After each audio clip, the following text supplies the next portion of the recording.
Hello, and welcome to the Winwire, where industry leaders share the stories of transformative deals that shape their companies and careers. I'm Michael Katz, and we hope these stories will help empower you and your teams with inspiration and insights for success, no matter where you are on your journey. Let's get started. Our guest today is Kevin Haverty. Kevin brings a wealth of experience in revenue leadership. Currently, he serves as the Vice Chairman of Public Sector at ServiceNow. And prior to his current role, he was both Senior Advisor to the CEO and Chief Revenue Officer, serving as a worldwide revenue leader there for a decade. Before ServiceNow, Kevin was a VP of Sales at EMC and Data Domain, and in addition to his role at ServiceNow, Kevin also serves on the board of Sprinklr. Kevin is also a veteran of the U.S. Army. We are thrilled to have him with us today.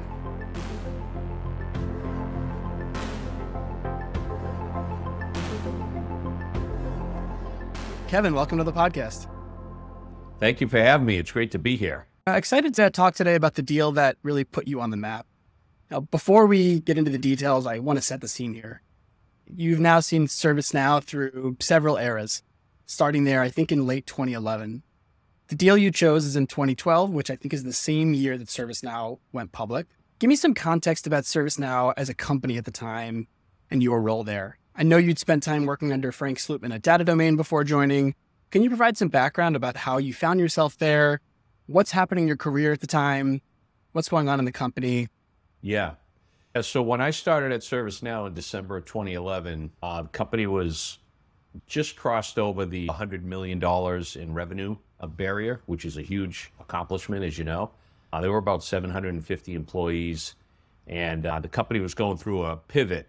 It was going from a founder-led company, from Fred Luddy, our great founder, to Frank Slootman, who's probably the best in the business as far as like emerging technology CEO who's built for scale. My personal situation was I was at EMC at the time, and I had my dream job. I was vice president of sales, one of the products, the Data Domain product, and all the other backup and recovery services for the Americas. And, you know, I'm a Boston guy, Michael. I'm working for a Boston-based company as a vice president. I didn't think I'd ever leave. But when I saw Frank Slootman sign up at ServiceNow, a company I hadn't heard of at the time, I got very curious. I was thinking there must be something special going on over there if Frank's taking the helm. And then a whole bunch of the executive leadership teams from Data Domain followed Frank over, like very shortly after. David Schneider, who was running worldwide sales, Mike Scarpelli, our CFO, Dan McGee, product leader, just right down the line. And so I got this like major FOMO, feeling like something special's going on at ServiceNow. Starting to get insecure if you're not going over there. Yeah, I was like, what is going on? Like, this is a great team. They're putting the band back together. I finally felt like I had to be part of it. I knew it was going to be something special. Interesting. And so you came over, they were making this transition from, to your point, founder-led to this new era. And what did that mean in terms of your personal focus, your role, how you were trying to grow the... So David Schneider brought me in to run the Americas. What they were looking for was repeatable processes, consistent results, the scale up, basically the phase where you go from 100 million in sales to a billion and beyond. And the great thing was ServiceNow had arrived. They had good customers. They had a great product. They had pockets of success, in particular, the big financials in New York, a lot of the tech companies out on the West Coast. The UK was on fire with the big financial firms, but the results were very inconsistent. Like most of the revenue was coming from the Bay Area in California and New York City, at least in the Americas.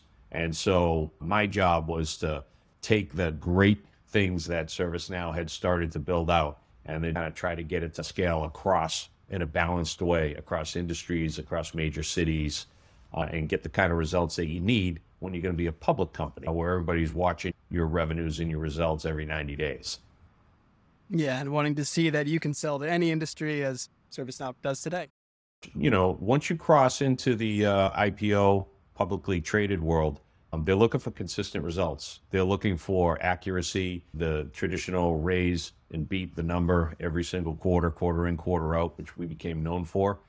That takes like some pretty good operational discipline and some great results. That's what we were there to build. Well, I guess no better time than now to start talking about the deal that really started to make that happen, right, in your eyes.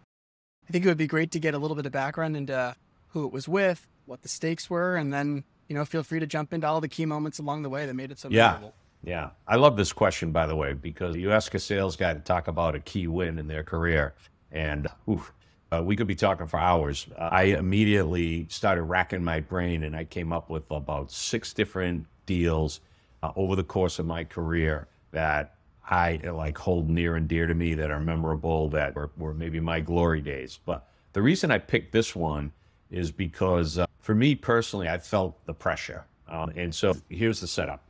I started at ServiceNow the first week of December 2011.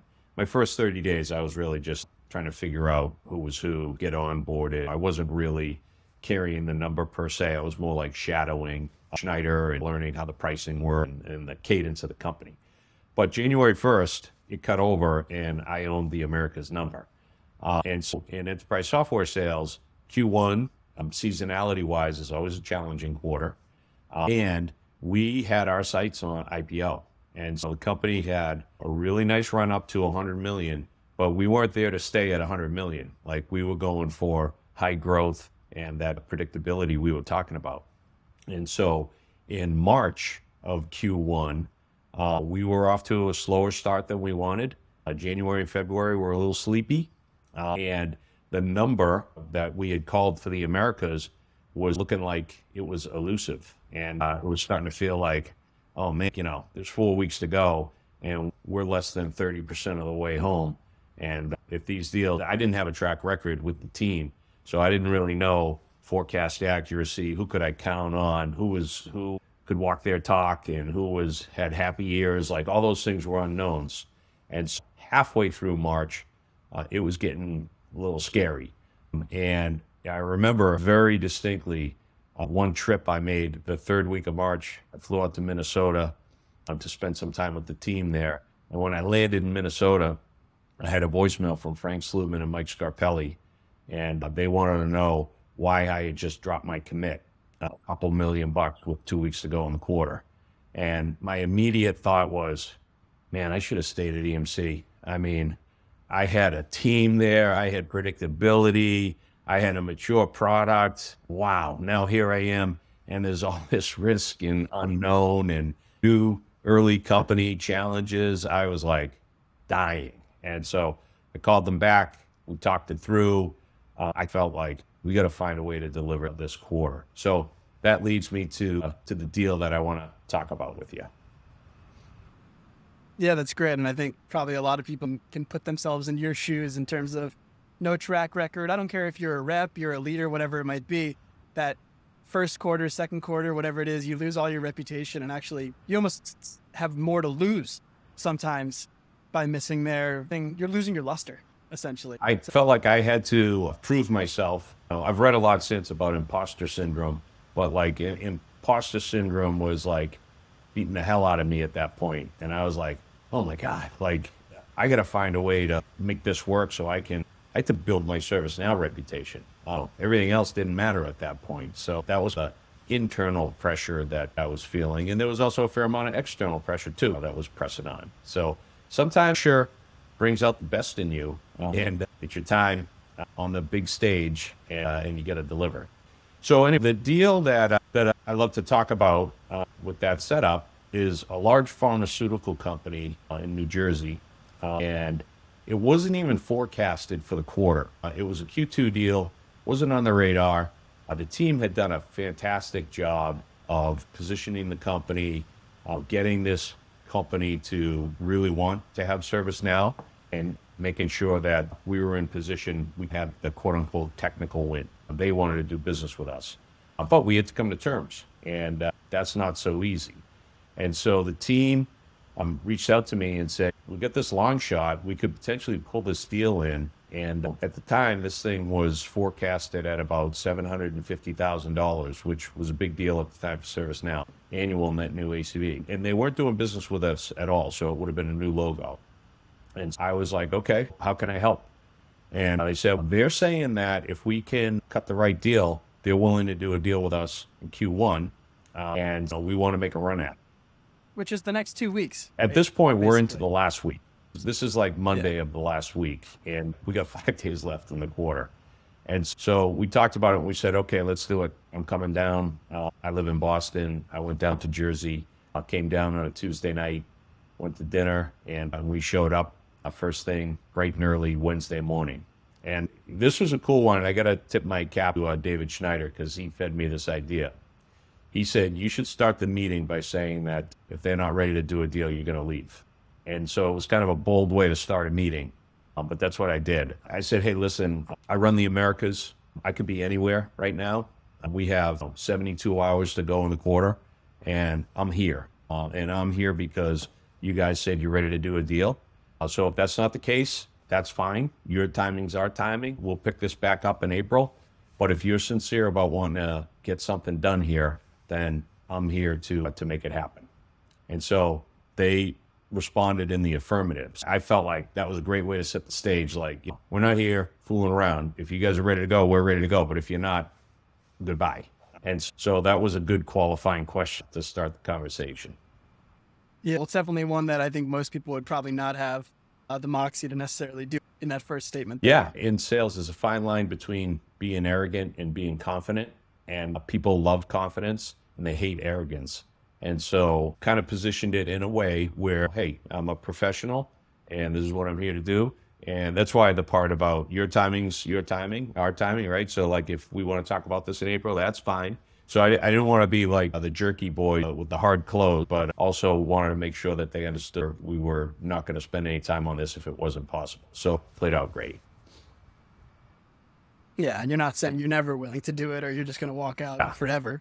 Yeah, and so then how did it proceed from there? What were some of the key moments that got you to close in those 2 days? So what was really great about Wednesday was we were in their office and they had a conference room, and it was myself, it was the sales manager, John Meyer, who's one of the greatest. He's still with us in New York, one of our most senior tenured people in the sales organization, and Bill Schoeffel, who's now at Snowflake. Bill's a great salesperson, sales leader now, but at the time he was the rep. And John and Bill knew what they were doing. They were 2 of the most successful people in the sales organization at ServiceNow at the time, and they're the guys who teed this deal up. So I was the one in there trying to help, but it was really all that. They were the ones who got this thing teed up. I was just trying to push it over the line.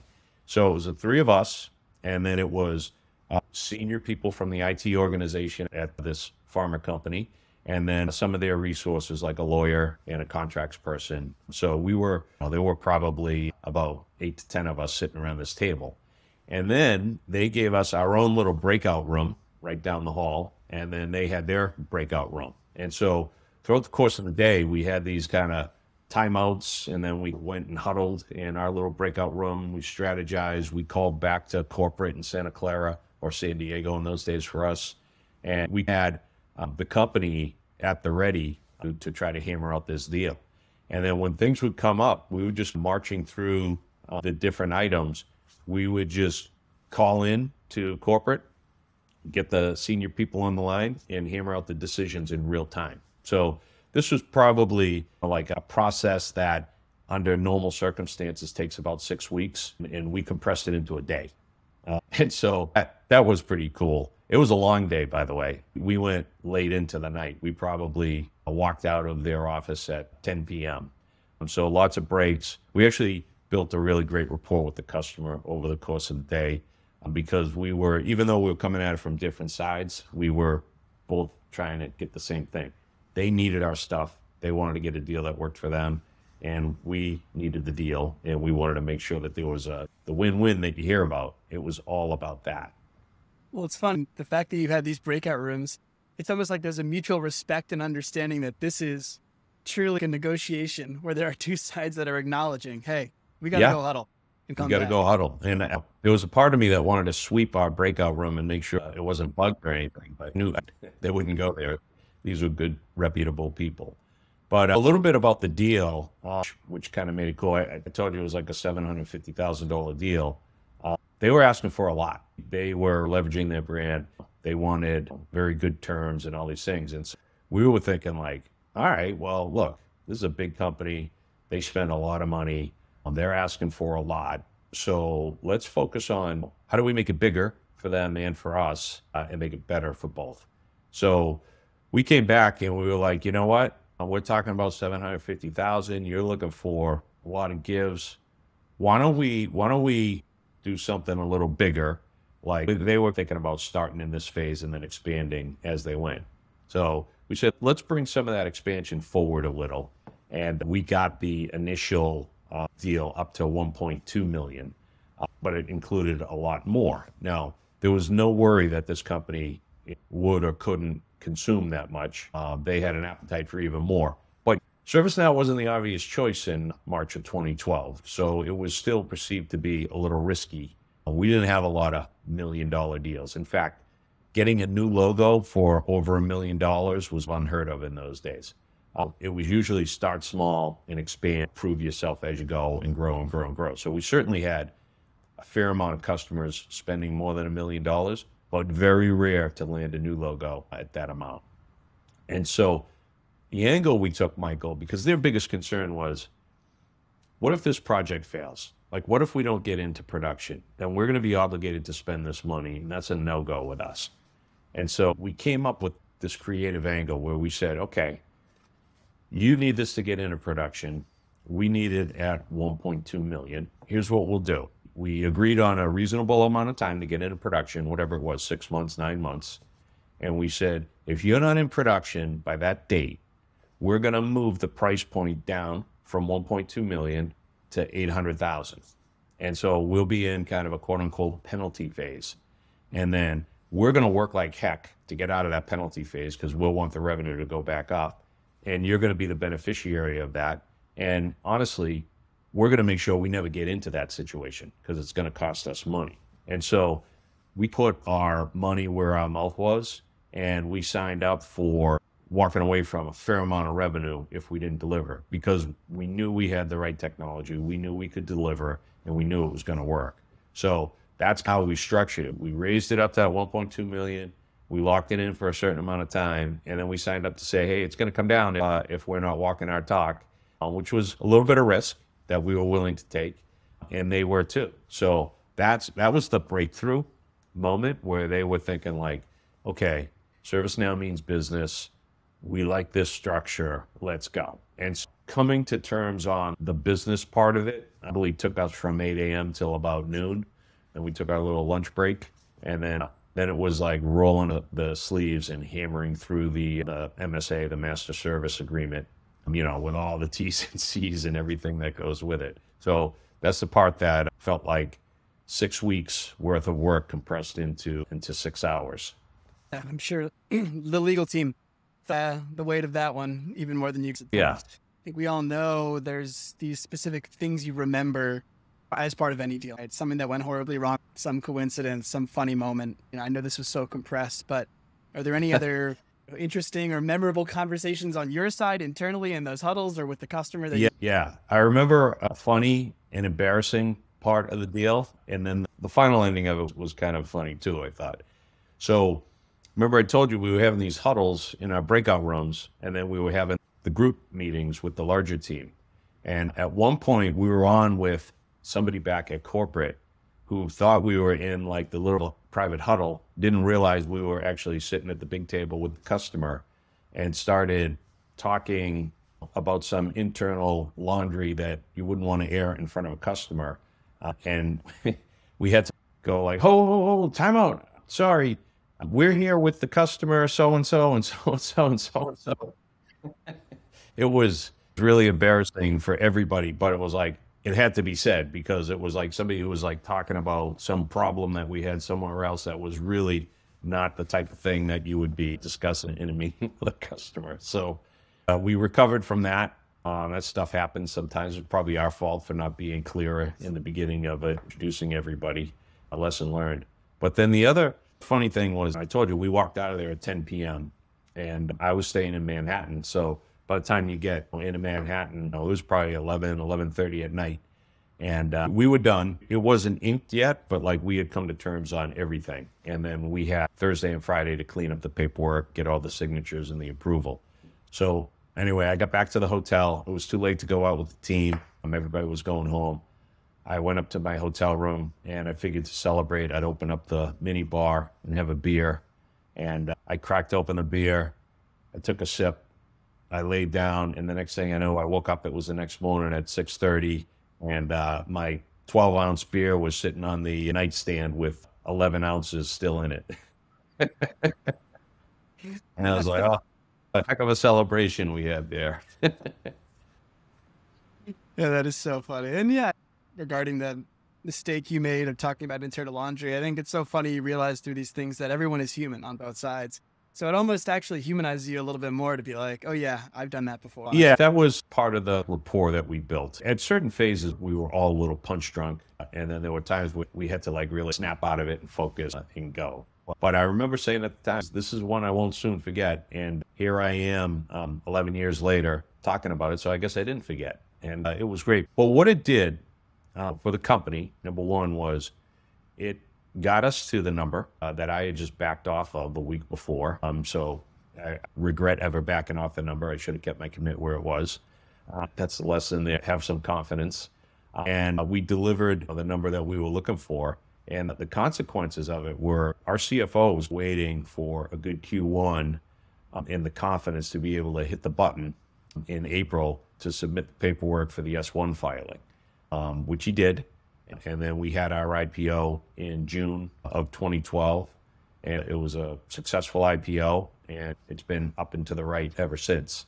Now, I'm not saying the company wouldn't have done it or with or without this deal, but it helped. And that confidence that we were looking for and our ability to walk our talk as a company. And for me, it was great because I got my sea legs. I think I built a good rapport with the team in the field, and they felt that I was a leader worthy of bringing into a big situation. Just the last question on the deal. You mentioned a lot of different things, you know, how you got the deal size up, how you compressed something that should take 6 weeks into a day, how you built rapport. Is there anything that you learned that you either avoided going forward or took into the future that you think maybe others could also learn from? Yeah, I think what helped was I came in from the outside with a different perspective, and I was used to bigger deals. My job at EMC, we were a bigger company. We routinely did big deals, so there was nothing intimidating about a $1.2 million deal. The people who had been at ServiceNow on the $0 to $100 million journey were, you know, making things bigger and bigger, right? And by the way, 1.2 million in hindsight is really small. So when you look at the value that you bring with this type of technology and the money that gets spent by large enterprises who consume that value or consume that technology and get that value, no, it's just an order of magnitude bigger than that. So it's almost like have the confidence to go in, and you never want to gouge anybody. You always want to make sure you're charging the appropriate price and then over delivering the value that you promised. But it's just funny that you got to believe first yourself, and then your confidence will extend to the customer. What felt and looked huge to us at the time really wasn't so huge. So I guess the lesson learned is the value of a new person coming in with a new perspective is always helpful. Dreaming big, as our current CEO, Bill McDermott, likes to say. In hindsight, when I thought I was dreaming big, I actually wasn't even dreaming big enough. So we all need to think about the art of the possible more and dream bigger and kind of go for it. And what's the worst thing that's going to happen? Somebody's going to say no, and you adjust. So, those kind of lessons hit you throughout your career in business, where I think you got to have the right frame of mind about things. You got to stay confident. You got to stay the course, and nobody bats 1,000. But if you do it right, you're just going to be that much more successful as you go. And obviously you've seen the bar raise since then. So it's been a journey. Yeah. But just to close out here, I wanted to get your higher level perspective on a couple of different things, given your years in the industry and expertise. All these are really interesting times for a lot of folks where everyone is scrambling for different ideas and ways to improve. So the first one I wanted to ask is, where do you think people are getting it wrong right now? What idea or point of view that you hear a lot from revenue leaders or founders do you think is either wrong or think is something that maybe people are too focused on right now? Well, I think a lot of this is played out. Throwing bodies at the problem is the wrong way to go. There's this theory where you just flood the market and then may the strongest survive. And you call out people who are failing, and that's how you scale a sales organization. I never really subscribed to that. That's a little chaotic to me. Now, being aggressive, absolutely. But I think you got to be a little bit strategic and specific about how you're going to be aggressive. So what I saw that worked, Michael, was, hey, we're going to open a market. We're going to put some people there. And then when we see some results there, then we're going to go in bigger. So I've seen companies and I've seen approaches where they just throw a bunch of resources at a market. They're not enabled, they're not really supported, and it's not a good experience for anybody. And so then you get a whole bunch of people who turn over, whether they quit out of frustration or you have to let them go because you've overspent. And it's too chaotic. It hurts a lot of people. And in the end, it's not worth all the broken glass that happens. So now, with all the layoffs that have happened over the last few months, I think everybody in the market's changed. The market no longer rewards growth at all costs. The market now rewards profitable growth. And so I think everybody is being a little bit more sober about how we're scaling our companies and how we're going after markets. And as a sales leader, your job is to put people in positions where they can win, where they can be successful. And I don't know a single sales who wants any of his people to fail. You want to enable them right. You want to put them on the right market with the right solution and get the great results for the benefit of your customer and the benefit of yourselves. I'm glad that maybe the chaos is behind us and maybe we've all learned a lesson. And then going forward, we'll try to set people up for success more and maybe not be so careless about just setting people up with a high percentage chance that they're going to fail. Doesn't mean we're not going to be aggressive, right? Doesn't mean we're not going to swing for fences when it's appropriate to. But there's a difference between being aggressive and being reckless. Yeah, and it's tempting. Of course, it's the easy solution. And the last question here is, it's obviously a challenging and uncertain time for a lot of folks. What do you think most leaders, builders, and sellers have lost perspective on that they should be reminded of right now? What are people missing? That's hard to give just one answer to, but I think perspective is important. Like we've been, from a business standpoint, we've been on a run, and especially in technology, for so long, where things have been going up and to the right for over a decade. There hasn't been a real big recession to hit tech too bad in a long, long time. Even though we have some economic crosswinds right now, on the big scheme of things, we're actually not in a bad place. People are still digitally transforming their businesses. People are still leveraging technology. I feel like in this industry, we're in a privileged position. Yeah, maybe it's not as freewheeling as it was 24 months ago. We're actually not in such a bad spot. Now, that might not land real great for somebody who just was on the receiving end of a layoff. But even if you're on the receiving end of a layoff, you're in the right space for the long game. So stay at it. We all have setbacks. I've had plenty. And you see those graphics about people think that success looks like a straight line up and to the right, and it really looks like a lot of chaos. Some of us are in the midst of that chaos right now. So I would say stay confident in the long game and keep your perspective that in the big scheme of things, we're still in a good spot. Now, you have to be in a position where you're providing something valuable to your customer. You have to be able to articulate that, and you have to be able to really deliver it. Yeah. Don't fall for hype, especially when times like this come. They get very careful about doing good cost justifications and really scrutinize where the spend's going to be. But these companies have to keep running, right? They still have a lot of employees. They still have a lot of numbers to deliver. So even if they're down a little bit, they still got to run efficiently. So stay in the game.